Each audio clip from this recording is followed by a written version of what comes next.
Though gay men may have been quietly accepted on Lombardi's Redskins, their secret was never publicly discussed. It was a don't ask, don't tell environment for Pro Bowlers like Smith or journeymen like Dave Kopay.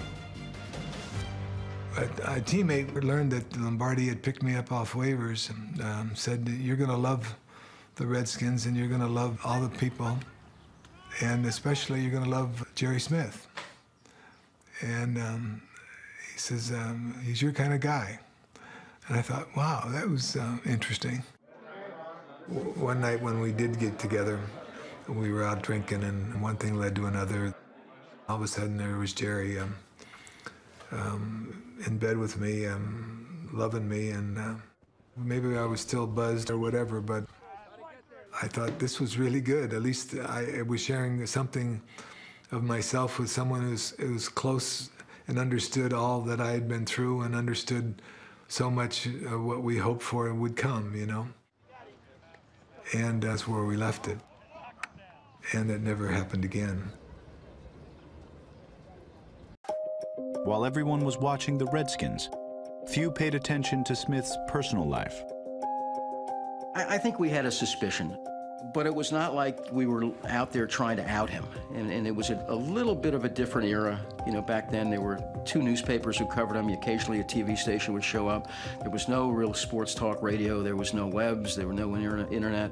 And if we had what we have today in terms of social media, something would have slipped out, something would have happened. The guys in the locker room know. I think they knew for sure. If you ask them personally, most of them will say, well, we didn't really know. We suspected. I think a lot of us suspected it. We really didn't know. I mean, I didn't know for sure. I didn't ask him. He didn't tell me that. Well, I really didn't know till after he retired. I mean, really knew. Did not know, and it did not affect us in any way when we found out. I never heard anything. I believe they were players who wouldn't have cared, and I believe there are players who would have demanded that he be kicked off the team. I believe there are players who would have participated in the oppression of him if they knew, and I believe that he knew all of that. It's real important not to look back on this with 2013 eyes. This was a horrendous existence. If there actually were a homosexual in the league, which I have no evidence that there is, if you have a homosexual, he's always subject to possible compromise. That's been a standard situation in world activities and espionage. There's been a history in espionage activities and international affairs of homosexuals being compromised and used against their better interests. So that would naturally be a matter of concern to us. He faced fear, and I can tell you this because we talked about it, every day of his life that he played. In Vince Lombardi, Smith found a coach who was not only tough, but tolerant.